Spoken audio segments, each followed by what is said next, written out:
Magandang hapon po sa inyo. Kayo po ay si? Rica Joy po. Kayo po si Ma'am Rosemary? Kapatid po. Kapatid. Sige, ikwento nyo, paano ba nangyari? Nasa loob po kami ng bahay. Inabutan ko na lang po si Tito umiiyak po. Bigla na lang po may mga pumasok sa loob na mga nauna po yung nagreklamo. Tinuro niya po si Tito na minolestya daw po yung anak niya. Walang nangyaring rape. Wala po. So pumunta doon si SPO4 para arrestuin yung kapatid ninyo. Opo. Mag-isa lang sa SPO4. Hindi po. May mga kasama po siya. Okay. Marami, apat po sila. Ano, basta na lang lumusob o kumatok at Wala pong nakapag-usap? katok. Meron na hubang warrant. Wala po. Naka-uniforme sila. Hindi po. Hindi po. Tapos ano pong sumunod naman nangyari? Tapos sabi ko, huwag niyo po akong sasaktan yung tito kasi alam ko po, uhuliin lang po nila. Pinilit po kaming lumabas. Nakarinig na po kami ng mga putok. Doon ho mismo sa loob ng bahay ninyo binaril. Opo. Ito bang si Rogelio, hindi ho ba siya sa listahan ng mga drug Hindi po. Masasabi ko po sa kapatid watch ko, list? wala pong ginawang masama po. Napakabait na kapatid ko po yan. Gagawin po namin lahat ng magagawa para makakuha ng hustisya. Pero sinabi nyo, pagdating ng Soko, may mga Opo. May siya po, may baril, pinakita po na mas may pera pong 500. Tuna po yung kapatid ko po, nung umaga po wala po siyang pera. Nanghiram po siya ng 100 piso sa teacher. para po pambaon ng Pambaon kapatid ng ko. pamangkin namin. anong trabaho po ng kapatid ninyo? Ano po siya? Janitor. Pinagkakatiwalaan po siya Pagkatiwalaan sa eskwelahan. eskwelahan. Okay, sige. Chairman Terence Rivera, magandang hapon po, Chairman Rivera. Magandang hapon po. Chairman, kukuha lang po kami ng impormasyon tungkol po dito kay Rogelio Guevara. Base sa inyong impormasyon sa barangay, siya ba ay nasa listahan ng mga drug personality? Wala po. Sa palagay ko po, mga 99% po wala po. Maraming salamat po. Mabuhay ka, sir, Chairman.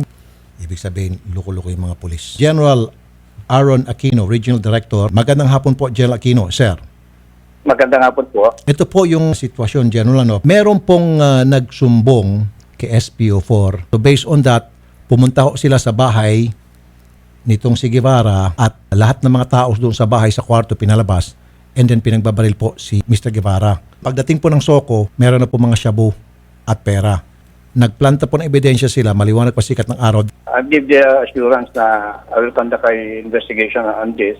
Dapat managot yung mga pulis na dapat managot dito sa kaso na to. Ay, salamat. So, sobrang thank you po, General Aquino. Bukas po ng umaga, darating po kami dyan para maipatawag po itong mga police concerned at makagawa na po tayo ng investigation. Ano po, Sir, General? Paano ko po sa deputy ko to? Sasiguraduhin ko po dapat maimbestigahan po na maayos. Mabuhay kayo, General Aquino, ha? God bless po, Sir.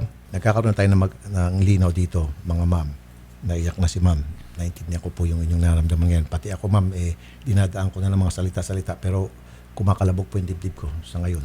Bukas ho, sasamahan po namin kayo sa tanggapan po ni General Aquino. Kayo pong first priority namin. Okay? Gandang hapon po. Thank po.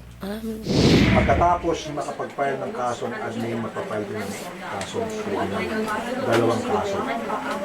Huwag na lang kayo umalis ng bahay niyo bukas. Kami na lang po ang pupunta doon sa inyo. Kung pwede, sa burol, dapat maglagay ng pulis para makita nito mga nilalapak nito na hindi basta-basta itong ginawa nila. And yung pulis sa libig. Okay, para maayos yung pagpapil. Okay? Sige. Okay na po yan. Okay ba kayo? Meron kayo pamasahe? Wala po ako pamasa sa burol daw po sa burol sa Sige po, bibigay ko ng 5,000. Ito po. Tanggapin niyo po itong 5,000. Sige.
Ruiz, nasa si Ruiz? Ikaw?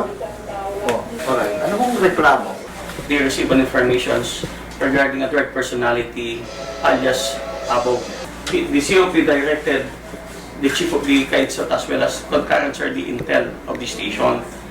Allegedly, bumunod si alias Abog ng baril. Anong true name ni Ambog? Intel officer ka pa naman, tapos ngayon di mo alam ang true name? Alam nyo ba kung ano nangyari? Pumasok po sila ng biglaan Yung kasama police. yung Iiyak lalaking po yung nagreklamo tito namin. Kasama po nila na pumasok po sa bahay nung walang warrant of arrest. Pinalabas na lang po kami. Ayaw nga po namin iwan si Tito kasi hindi namin alam yung gagawin. Nakalabas na po kami. Di ba po kami nakakalayo sa bahay, narinig na po namin yung Boto. Where's the bypass operation there, Mr. Ruiz? Forced entry into an abode, which is not legit.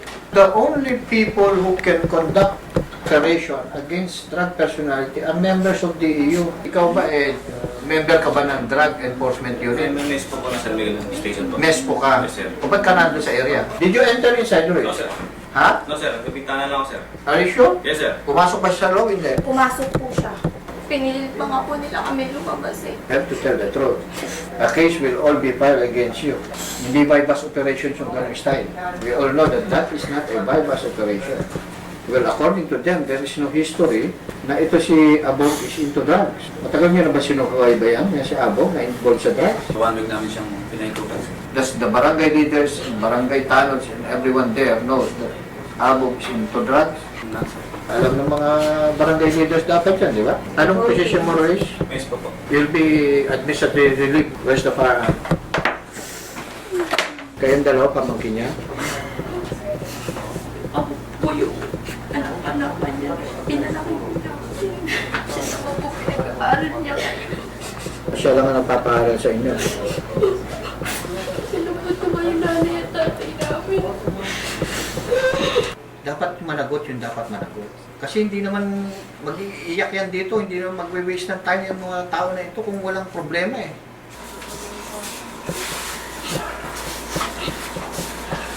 Idol Rapi, maraming salamat sa tulong mo. Na-file na